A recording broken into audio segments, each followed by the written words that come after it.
tolong bujuk saya supaya sholat. Puasa saya lakukan, semua saya lakukan kecuali sholat. Ketika Allah perintahkan ibadah-ibadah yang lain, itu cukup perintah ayat saja turun. Allah perintah haji, ayat saja turun.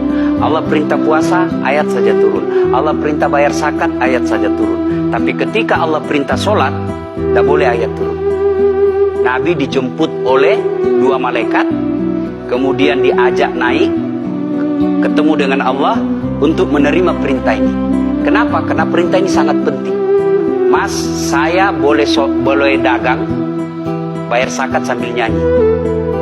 Saya boleh haji sambil nyanyi. Tawaf, labbaik Allahumma labbaik, labbaik la syarika lak labbaik. Boleh. Ya, saya bayar zakat boleh sambil nyanyi. Begadang jangan begadang. Kenapa? Sholat tak boleh. Allahu Akbar. Darah muda, darahnya batal sholat saya. Kenapa? Inilah puncak penghambaan kepada Allah. Jadi puncak penghambaan kalau saya meraku hamba, sholat. Yang paling mulia dalam tubuh kita, kepala. Adik-adik bercanda dipukul pantatmu masih senyum. Dorong dadamu masih senyum. Tapi jangan bercanda pukul kepalamu. Kau pukul kepala saya pasti saya marah. Kenapa? Harga diri di sini. Tapi ketika kita sholat, anggota tubuh yang paling mulia, kepala, rendahkan seperti kakimu. Kita akan Ini penting. Kalau saya sudah mulai ini. Oke. Ya, karena kalau saya mau sholat, saya melihat banyak koruptor sholat. Ya, Saya melihat banyak orang sholat yang kalau saya ajak ngomong main HP, nggak punya adab. yang paling enak memang sholat tidak korupsi. Yang paling nyaman memang, paling ideal sholat jujur.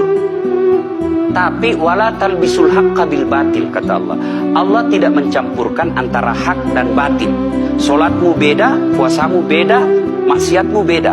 Itulah sehingga Allah hadirkan 2 malaikat, Rakit dan Atid, mencatat yang baik di baik, yang salah salah. Tapi ini setan kan tidak membiarkan itu. Maka setan masuk. Nah, dia sholat tapi dia korup. Tapi Allah Maha Adil, maka ditimbanglah nanti mana yang lebih banyak, kebaikanmu atau keburukanmu. Kalau dia baik amalnya tapi tidak ada sholatnya, sia-sia. Kenapa? Passwordnya kebaikan itu, kuncinya itu adalah sholat. Ustaz, ketika naik haji, naik pesawat itu mungkin dibikin orang yang nggak sholat. Iya, betul. Terus gimana tuh? Nah, kursi itu mungkin dibikin orang yang nggak sholat. iya betul. Terus? Nah, bagi orang yang tidak sholat itu, Allah nanti perlihatkan amalnya. Yang ciptakan listrik ini luar biasa amalnya. Iya. Saya bisa dakwah karena ada mic. Iya. Dan mic itu dari orang non-muslim yang Iya. ciptakan. Maka Allah nanti pamerkan. Ini kau punya amal.